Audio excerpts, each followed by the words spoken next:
Headlines. We see them all the time, right? They're everywhere. But have you really thought about what it takes to write a headline? Let's think about it. So, headlines, this is from the advertising industry. Why headlines are worth 90% of the advertising dollar. Headlines are so important that a single word can impact a campaign dramatically. We've seen email subject lines that were where one word change increased click-throughs by 46%.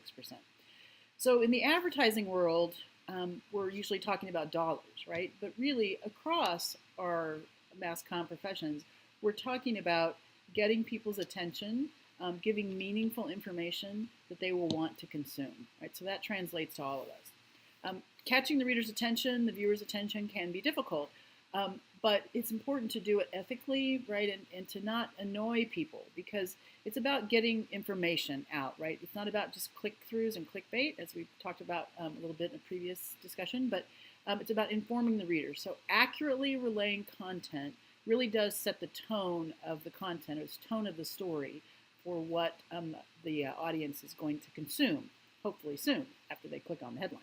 So better SEO, so search engine optimization, the way your content is discovered online is really important. So keywords play a major role.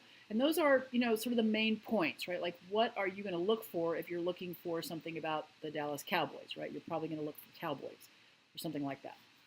So why the world's third richest man is attacking Donald Trump, right? So this from the Washington Post, the story needs to be about that, right? But using the headline like this helps us be like, well, who is the third richest man, and why is this happening? So long as the story backs that up, which it does, then this headline works. Zika is in Florida, 9 tips to calm you down. Again, Zika in Florida, those are key words, and then 9 tips to calm you down tells you what's coming up. Update your Apple devices now to fix a terrifying security bug. We could argue about the word terrifying, but again, Apple devices, security, those are the kinds of things that will draw people in, and so long as the story lives up to that, this is good stuff. Gatehouse Media is based in Austin, and so they're all about teaching their employees how to do especially good mobile headlines, which that's what some of those were. So let's look at some comparison between headlines. So here's one headline: Apple leverages iPhone to help doctors research. That's from USA Today. How about this one from BuzzFeed? Apple's research kit will turn your phone into a medical diagnostic device. I frankly like the second one a little better. Again, this is more traditional, all right? But if you have an iPhone and you're an Apple person, even if you're that person and you love that, does the fact that your phone's going to help doctors do research, does that move you? But this might move you to read the story, right? That it could turn your phone into a medical diagnostic device. Now that might be something that you're a little more interested in. Here's another one. Disney's Cinderella is hardly revisionist, but succeeds with old-style charm. Okay, very traditional. BuzzFeed headline: The glorious realness of the wicked stepmother in Cinderella. Blue Jays bohemian lefty, anything but your normal prospect. I don't even know what that is. I know what the words mean, but what? BuzzFeed: This pro baseball player lives in a van behind a Florida Walmart. Like, I would read that. I'm not a Blue Jays fan. I like the word bohemian, right? But this other headline from the Santa Cruz Sentinel did not move me to want to read that. The headline about a baseball player living in a van behind Walmart, I might read that, right? So I realize sometimes BuzzFeed gets a bad rap, sometimes deservedly so, but you know what? They really are doing some good work, and they do a lot of news. And, they BuzzFeed it up a bit, but they can write some headlines. So in advertising, headlines are about audience and persuasion, right? Become the best dressed guy in the room. Headlines really, really important in advertising, and we'll call them a lot of different things, but in essence, right, they're making the point, they're drawing your attention.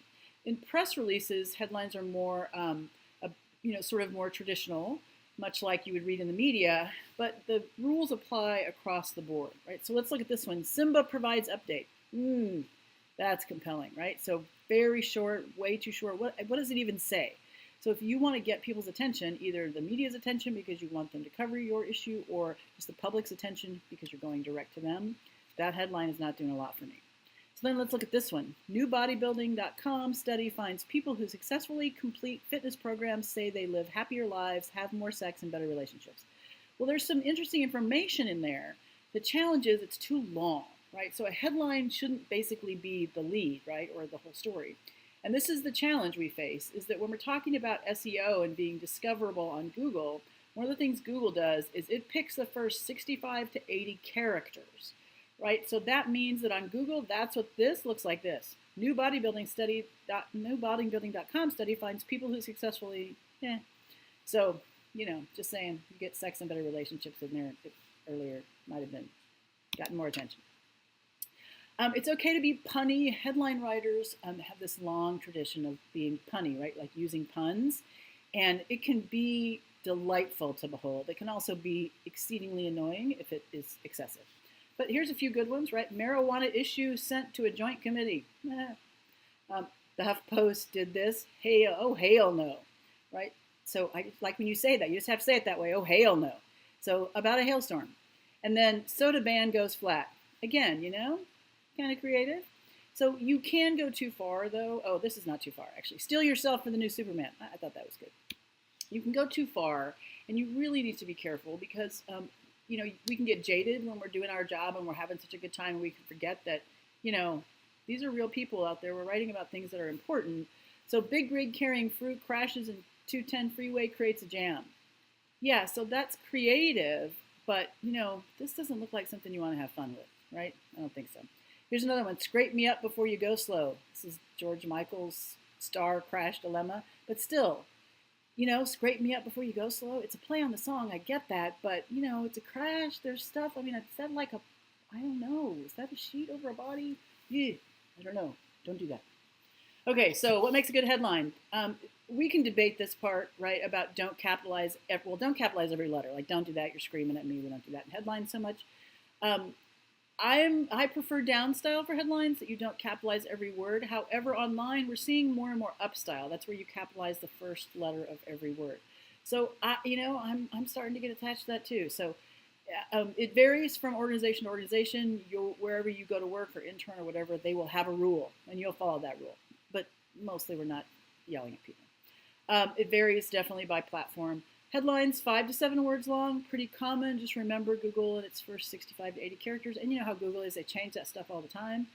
But we pay attention to it, right? And so in essence, that's where we are. We like present tense generally for headlines, as opposed to the past tense for writing sometimes. We want it to be informative. It definitely needs to reflect the content of the story. So don't give me a headline and then not deliver in the story. That's bad. But it also should reflect the tone of the story, right? So it should... you shouldn't have a great fun headline for a story that is very serious and written in a much more serious manner. It should be unique, specific to the story topic, and it shouldn't be so general that you're like, what? Give me some specific information that helps me understand what I'm about to read. And in headlines, AP style doesn't apply. Isn't that crazy? It's what we do in the story. But basically, because the headlines are shorter, so in this case, you get to do some smart things in the headlines. Like you can use the % sign. You use all numbers as numbers. We don't use periods. We use commas sometimes, colons, if we need them. But anyway, so that's where we are in AP style with headlines. Let's take a look at these. What's good and what's not good about these headlines? And again, these were written professionally. They were published. I'm just saying best practices. What should you do? So here's one. Something went wrong in plane crash, expert says. So I call one of those really? Of course something went wrong. If it didn't go wrong, the plane probably wouldn't have crashed.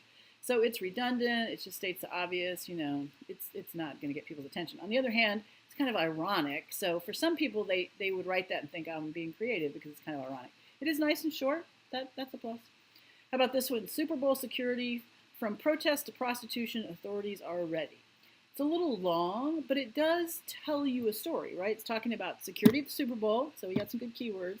Protest to prostitution, both things happening at the Super Bowl.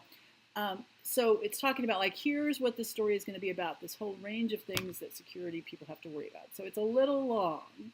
On the other hand, good keywords, it's on topic as well. So there you go. You got to write some good headlines for your story. Headlines, a requirement on your stories.